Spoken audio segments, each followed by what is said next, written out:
Dear student, in the last lecture we have seen twinkling of stars. विद्यार्थी मित्रांनो, मागच्या तासाला आपण ताऱ्यांचं लुकलुकणं जे आहे तर ते लुकलुकणं त्या ठिकाणी पाहिले.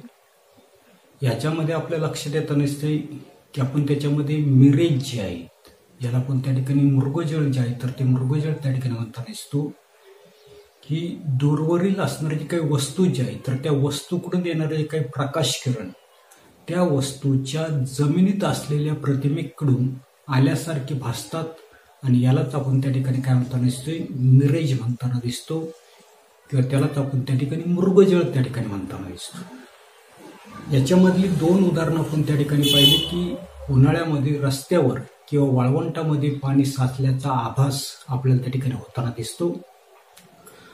दुसरं आपण पाहिलं होतं की होळीच्या वेळी होळीच्या असणाऱ्या जे काही ज्वालां जे आहे तर त्या ज्वालांच्या पलीकडे काही वस्तू ज्या आहेत तर त्या वस्तू हलताना तुम्ही त्या ठिकाणी पाहिलेल्या त्या ठिकाणी आहेत. तर याच्यामध्ये काय होतं नसते की बदलता असताना तो काय अपवर्तनांक जो आहे तर त्या बदलत्या अपवर्तनांकामुळं बदलणाऱ्या ज्या काही प्रकाश किरणांच्या दिशेमुळं होळीच्या ज्वालांच्या पलीकडची वस्तूची स्थिती बदलल्याचा म्हणजे वस्तू हल्ल्याचा भास जो आहे तर तो भास त्या ठिकाणी होताना दिसतो.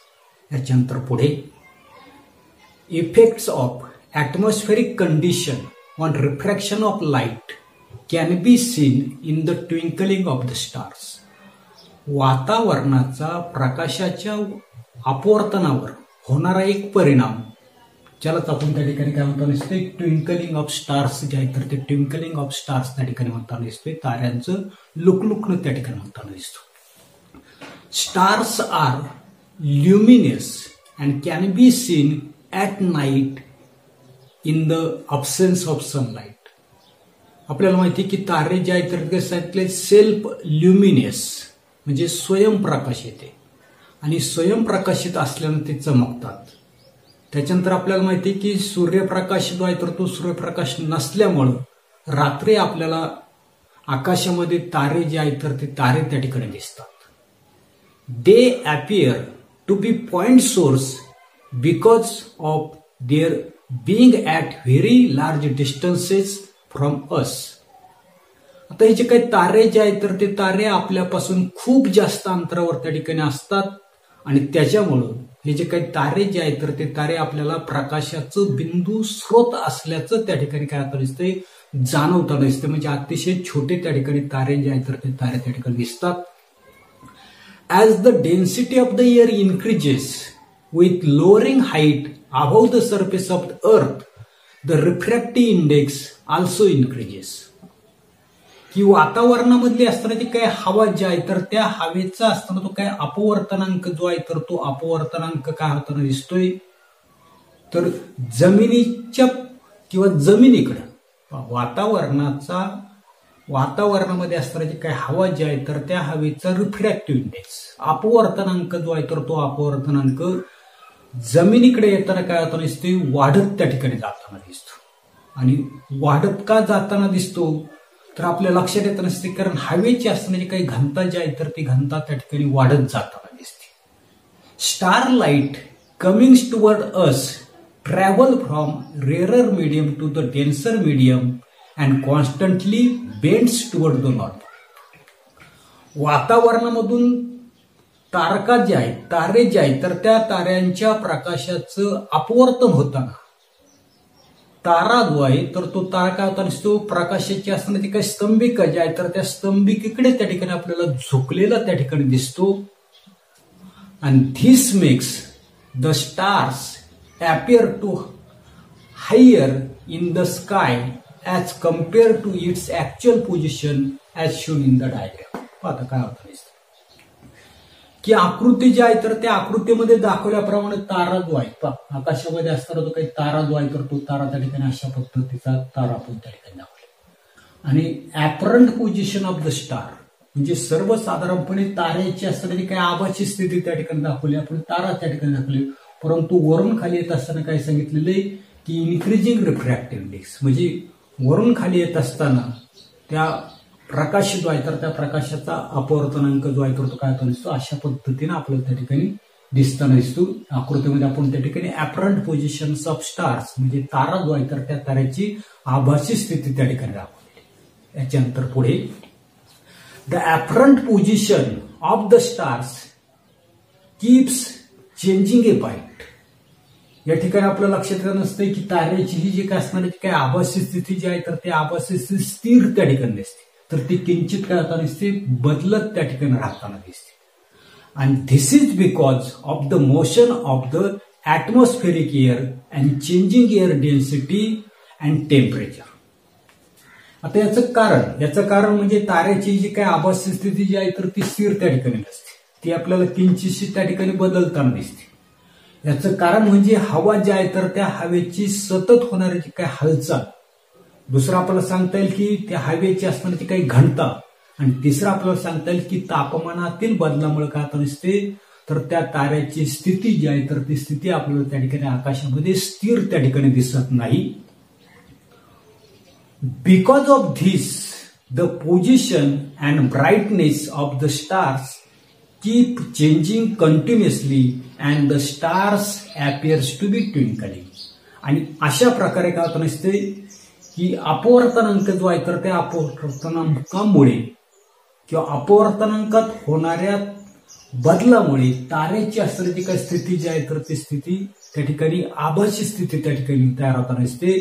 आणि त्याची प्रखरता जी आहे तर ती प्रखरता सतत त्या ठिकाणी बदलताना दिसते. आणि याच्यामुळे काय होताना दिसतात, तारे जे आहे तर ते तारे काय होताना दिसतात, आपल्याला लुकलुकताना त्या ठिकाणी दिसतात. पण मार्च 2020 याच्यावर सायंटिफिक रिझन होतं की stars twinkles but not see the twinkling of the planets. अर्धाच भाग याच्यामध्ये आहे की आपल्याला लक्षात येत असते की तारे जे आहेत तर ते तारे काय होताना दिसतात तर चमकताना दिसतात, मात्र प्लॅनेट्स जे आहेत तर ते प्लॅनेट्स मात्र त्या ठिकाणी चमकताना दिसत नाही. तर याच्यावर असणारे काही सायंटिफिक रिझन जे आहे तर ते सायंटिफिक रिझन मार्च 2020 त्या ठिकाणी विचारलेले. आता या ठिकाणी तारे जे आहेत तर ते तारे त्या ठिकाणी लुकलुकताना दिसतात, परंतु प्लॅनेट्स जे आहेत तर ते प्लॅनेट्स मात्र त्या ठिकाणी आपल्याला लुकलुकताना दिसत नाही. त्याचं कारण आपल्याला या ठिकाणी पाहायचंय. पुढे आपण काय पाहतोय की stars twinkles but do not see twinkling of the planets.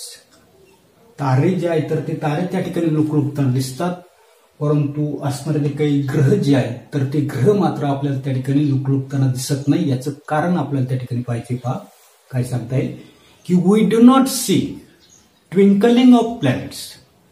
आपल्या लक्षात येत नसते की तारे जे आहेत तर ते तारे त्या ठिकाणी लुकलुकताना दिसतात, परंतु ग्रह जे आहेत तर ते ग्रह मात्र आपल्याला त्या ठिकाणी लुकलुकताना दिसत नाही. This is because planets are much closer to us as compare to the stars. की सर्वसाधारणपणे आपल्याला लक्षात येत नसते की ताऱ्यांच्या तुलनेमध्ये आपल्याला हे जे काही ग्रह जे आहेत तर ते ग्रह बरेचसे आपल्या त्या ठिकाणी जवळ त्या ठिकाणी असतात. दे therefore do not appear as a point source but appears as a collection of the point sources. आणि याच्यामुळे हे जे काही असणारे जे काही ग्रह जे आहेत तर ते ग्रह एक बिंदू स्रोत नसून तर काय सांगितले, collection of source, collection of point source म्हणजे बिंदू स्रोत जे आहे तर त्या बिंदू स्रोतांचा समूह त्या ठिकाणी असतो. Because of changes in atmospheric refractive index the position as well as the brightness of individual point source changes but the average position and total average brightness remains unchanged and planets do not twinkle. काय सांगितले तर वातावरणातील जे काही बदल जे आहे तर त्या वातावरणातील बदलत्या स्थितीमुळे यातील काही असणार जे काही ग्रह जे आहे तर त्या ग्रहांमधले असणार काही बिंदू जे आहेत तर ते अधिक तेजस्वी तर काही त्या ठिकाणी कमी तेजस्वी त्या ठिकाणी असतात. त्याच्यानंतर आपल्या लक्षात येत नसतं त्यांचं स्थान जे आहे तर ते स्थान सुद्धा त्या ठिकाणी बदलता नाही, पण त्यांची असणारे जे काही टोटल ॲव्हरेज ब्राईटनेस म्हणजे त्यांची एकूण सरासरी प्रखरता जी आहे तर ती स्थिर त्या ठिकाणी राहताना दिसते. आणि तसंच त्यांचं सरासरी असणारं ते काही स्थान जे आहे तर ते स्थान सुद्धा त्या ठिकाणी स्थिर राहताना दिसतं. आणि म्हणून प्लॅनेट्स जे आहे तर ते प्लॅनेट्स काय होताना नाही तर त्या ठिकाणी लुकलुकताना त्या ठिकाणी दिसत नाही. हे कारण तुम्ही त्या ठिकाणी लक्षात ठेवा. पुढे by sunrise we mean the appearance of the sun above the horizon. पुढे आपल्याला सांगितलंय की सूर्योदय होणे म्हणजे सूर्याचं क्षितिजाच्या वर येणं असं आपण त्या ठिकाणी म्हणतो. But when the sun is somewhat below the horizon its light rays are able to reach us along a curved path due to their refraction through the Earth's atmosphere as shown in the figure. त्या ठिकाणी आकृती आपण दाखवली. या आकृतीमध्ये या ठिकाणी आपण अर्थ दाखवलेले. त्याच्यानंतर या ठिकाणी आपण हॉरिझॉन म्हणजे सर्वसाधारणपणे त्या हॉरिझॉनलाच काय म्हणतो आपण क्षितिज समांतर. त्याच्यानंतर या ठिकाणी ऍटमॉस्फेरिक लेअर दाखवलेले, वातावरणाचे थर त्या ठिकाणी दाखवलेले. त्या ठिकाणी असणारे जे काही पोझिशन जे आहे तर ती पोझिशन आपण त्या ठिकाणी दाखवलेली. त्या ठिकाणी रिअल क्षण आहे, वास्तव स्थिती आहे. या ठिकाणी ऍपरंट अशा प्रकारची स्थिती त्या ठिकाणी दाखवलेली. म्हणजे आकृतीमध्ये दाखवल्याप्रमाणे क्षितिज जो आहे काय सांगितलंय की सूर्य जो आहे तर तो सूर्य कसा आहे क्षितिजाच्या त्या ठिकाणी खाली त्या ठिकाणी आहे. अशा पद्धतीने सूर्य जो आहे तर तो सूर्य त्या ठिकाणी आहे. मग आता काय आता दिसतंय सूर्य क्षितिजाच्या थोड्या खाली असताना याच्यापासून येणारे जे काही प्रकाशाचे असणारे जे काही किरण जे आहेत तर ते प्रकाशाचे किरण काय होता नसतात ते पृथ्वीच्या वायुमंडळामध्ये येताना हे जे काही पृथ्वीचं असणारे जे काही ऍटमॉस्फेरिक लेअर जे आहेत वायुमंडळामध्ये येताना काय होता नसते तर याचं त्या ठिकाणी रिफ्रॅक्शन होता नसते, अपवर्तन त्या ठिकाणी होता नसते. आणि अपवर्तन झाल्यामुळं प्रकाश वक्र मार्गाने काय होता नसतोय आपल्यापर्यंत त्या ठिकाणी तो काय होता नसतो पोचताना त्या ठिकाणी दिसतो. आणि म्हणून पहा thus we see the sun even before it emerge above the horizon. आणि म्हणून आपल्याला हा जो काही सूर्य जो आहे तर तो सूर्य क्षितिजावर हे जे काही हॉरिझॉन जो आहे तर तो हॉरिझॉनवर क्षितिजावर येण्यापूर्वीच काय होता नसतो आपल्याला त्या ठिकाणी दिसू लागताना दिसतं. पुढे same thing happens at the time of the sunset. अशाच प्रकारची परिस्थिती सूर्य जो आहे तर तो सूर्य क्षितिजाला त्या ठिकाणी जाताना दिसतो. म्हणजे सूर्योदय जो आहे तर तो सूर्यास्त त्या ठिकाणी होतो. तर त्या सूर्यास्ताच्या वेळेला सुद्धा अशाच प्रकारची घटना जी आहे तर ती घटना त्या ठिकाणी घडताना दिसते. And we keep seeing the sun for a short while even after it goes below the horizon. आणि म्हणून सूर्य जो आहे तर तो सूर्य जरी त्या ठिकाणी मावळला म्हणजे सूर्य जो आहे तर तो क्षितिजाच्या खाली गेल्यावरही आपल्याला काय होता नसतो काही वेळ जो आहे तर तो काही वेळ सूर्य जो आहे तर तो सूर्य आपल्याला त्या ठिकाणी दिसताना त्या ठिकाणी दिसतो. पुढे डिस्पर्शन ऑफ लाईट आपल्याला पाहिजे. प्रकाश जे आहे तर त्या प्रकाशाचं अपस्करण. Hold the plastic scale in your compass in front of your eyes and see through it while turning it slowly. आता काय करायचे एक ऍक्टिव्हिटी जी आहे तर ती ऍक्टिव्हिटी आपल्याला दिलेली.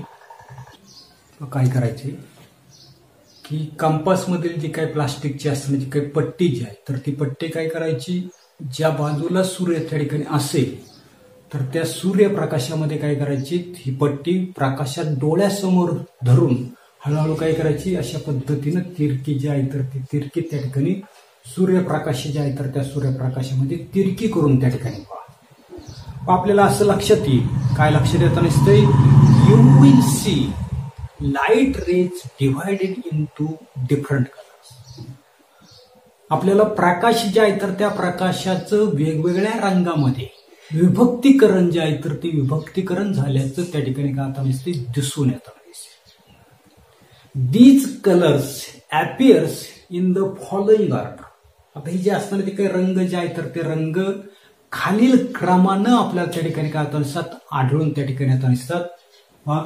कसा त्या ठिकाणी क्रम जो आहे तर तो क्रम त्या ठिकाणी अशा पद्धतीचा असणार आहे की पहिल्यांदा त्या ठिकाणी आपल्याला व्हायोलेट आहे कोणता आहे व्हायोलेट. त्याच्यानंतरचा आहे तर त्या ठिकाणी तो इंडिगो गो. त्याच्यानंतर ब्ल्यू असणार आहे. त्याच्यानंतर ग्रीन आहे. त्याच्यानंतर येलो आहे. त्याच्यानंतर ऑरेंज आहे. आणि त्याच्यानंतर आहे त्या ठिकाणी रेड आहे. म्हणजे अशा क्रमानं म्हणजे सर्वसाधारणपणे कोणतं आहे तर पहिला आपल्याला त्या ठिकाणी दिलेला आहे तर या ठिकाणी तांबडा आहे, बरोबर, तांबडा असणार आहे. त्याच्यानंतर नारंगी, पिवळा, हिरवा, निळा, पारवा आणि शेवट काय दिलेला आपल्याला जांभळा. अशा क्रमानं काय होता नसतात तो असताना तो काही प्रकाश जो आहे तर तो प्रकाश विभक्त झाल्यानंतर आपल्याला दिसून येताना दिसतो. पुढे you know that light is the electromagnetic radiation. आपल्याला माहिती की प्रकाश जो आहे तर तो प्रकाश काय आहे विद्युत चुंबकीय प्रारण त्या ठिकाणी आहे हे आपल्याला त्या ठिकाणी माहिती. Wavelength is an important property of radiation. काय सांगितलंय की तरंग लांबी हा त्या ठिकाणी असणारी काही रेडिएशन जे आहे प्रारण जे आहे तर त्या प्रारणाचा महत्वाचा त्या ठिकाणी गुणधर्म जो आहे तर तो गुणधर्म त्या ठिकाणी असणार. The wavelength of radiation to which our eyes are sensitive is between 400 to 700 nanometre. काय सांगितलं की आपले डोळे ज्या प्रारणांना त्या ठिकाणी काय असतात संवेदनशील असतात त्या प्रकाशाची जी काही तरंग लांबी जी आहे तर ती तरंग लांबी किती सांगितली आपल्याला 400 नॅनोमीटर टू किती सांगितले 600 नॅनोमीटरच्या दरम्यान त्या ठिकाणी असते. म्हणजे याच्या दरम्यान जी असणारी जी काही तरंग लांबी जी आहे तर ती तरंग लांबी आपल्या डोळ्यांना ही जे काही प्रारण जे आहे तर ते प्रारण त्या ठिकाणी संवेदनशील त्या ठिकाणी असणार. आता याच्यावर त्या ठिकाणी आपल्याला पुढे पाहता अजून पुढे काय दिलेले in this interval radiations of the different wavelengths appears to have different colours mention above.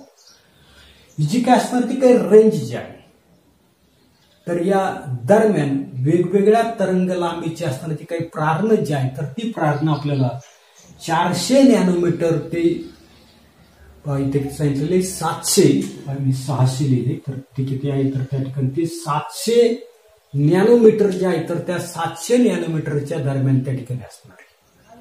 आता याच्यामध्ये पहा सर्वात महत्वाचं दिलेलं आहे the red light has maximum wavelength. याच्यामधली असणारी जी काही रेड लाईट जी आहे red light have maximum wavelength that is how many essentially close to the that is close to the 700 nanometer. It is actually 700 nanometer. While violet light have violet light has the smallest wavelength,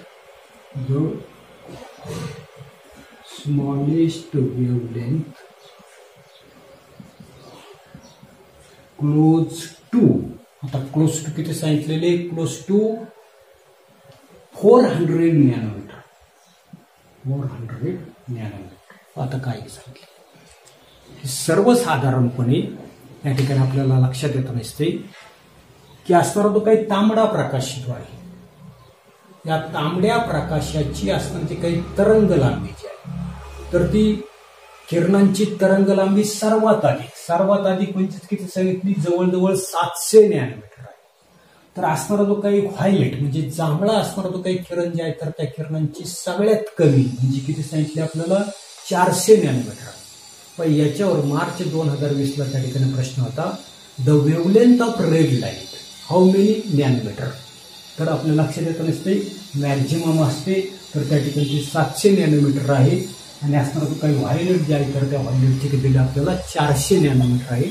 अशा प्रकारचा प्रश्न मार्च 2020 ला त्या ठिकाणी विचारलेला होता. पुढे पाहतो पुढे काय दिलेले remember that 1 nanometre is equal to 10⁻⁹ metre. काय सांगितलेले की 1 nanometre is equal to 10⁻⁻ metre.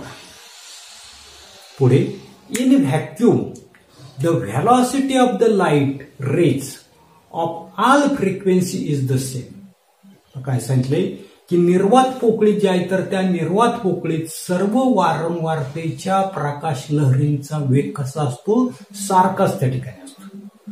But the velocity of the light in a medium depends upon the frequency of light and दस different colour travel with different velocity. परंतु पदार्थ जो आहे तर तो पदार्थ माध्यमात या प्रकाश लहरींचा वेग जो आहे तर तो वेग त्या ठिकाणी सारखाच त्या ठिकाणी असत नाही. आणि त्यामुळे काय होतं नसते, निरनिळ्या वेगानं हे जे काही प्रकाश किरण जे आहे तर ते प्रकाश किरण काय करत नसतात, मार्गक्रमण जे आहे तर ते मार्गक्रमण त्या ठिकाणी करत असतात. आणि यामुळं माध्यमांचा अपवर्तनांक जो आहे तर तो वेगवेगळ्या रंगासाठी कसा असतो तर त्या ठिकाणी तो वेगवेगळा त्या ठिकाणी असतो. Therefore, the refractive index of the medium is different for different color. आणि म्हणून आपण त्या ठिकाणी पाहिले की माध्यमांचा असणारा जो काय अपवर्तनांक जो आहे तर तो वेगवेगळ्या रंगासाठी तो ठिकाणी कसा असणार आहे, वेगवेगळा त्या ठिकाणी असणार आहे. Thus, when white light enters a single medium like glass, the angle of refraction are different for different colors. काय सांगितले, जरी पांढरा प्रकाश जो आहे तर तो पांढरा प्रकाश काय केला, काचेसारख्या एकाच माध्यमावर आपाती त्या ठिकाणी असेल तरी सुद्धा निरनिराळ्या रंगाच्या प्रकाशासाठी अपवर्तन कोणाचं असणार ते काही माप जे आहे तर ते निरनिराळ त्या ठिकाणी असते. हे आकृतीमध्ये आपल्याला दिसतं. या ठिकाणी अपवर्तित अशा प्रकारचा जो काही कोन जो आहे तर त्या कोणाचं माप त्या ठिकाणी निरनिराळ त्या ठिकाणी असणार आहे. आणि म्हणून पुढे काय होतं नसते पहा, पुढे आपल्याला कसं सांगितलंय, so when the white light coming from the sun through airs enters any refracting medium, it emerges as a spectrum of the seven color. आणि म्हणून या ठिकाणी असणारा जो काही सूर्यप्रकाश जो आहे तर तो सूर्यप्रकाश, सूर्यापासून येणारा जो काही पांढरा प्रकाश जो आहे तर तो पांढरा प्रकाश जेव्हा हवेतून कोणत्याही अपवर्तनी माध्यमामध्ये त्या ठिकाणी आपतन करतो म्हणजे शिरतो, तेव्हा तो काय होता नसतो, आपल्याला अशा पद्धतीचा त्या ठिकाणी काय होता नसते, 7 रंगाच्या वर्णपंक्तीमध्ये काय होता नसतो तर तो निर्गत होतो म्हणजे बाहेर पडत नसतो. त्या ठिकाणी आपण प्रिझम जो आहे तर त्या प्रिझम मधून कशा पद्धतीने बाहेर पडतो हे त्या ठिकाणी दाखवले. आता पहा, डिस्पर्शन ऑफ लाईट त्या ठिकाणी कशाला म्हणायचं, the process of separation of light into its component colour while passing through a medium is called dispersion of light. काय म्हटलंय की पदार्थ माध्यमामध्ये प्रकाशाचं आपल्या घटक रंगात पृथक्करण होण्याची जी प्रक्रियेला म्हटलंय प्रकाशाचं अपस्करण त्या ठिकाणी आपण म्हटलेले व्याख्या लक्षात ठेवा. द प्रोसेस ऑफ सेपरेशन असं सांगितलेले, the process of separation of light into its component color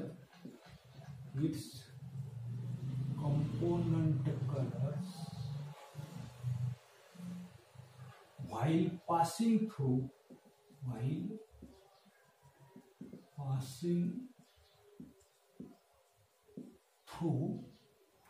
a medium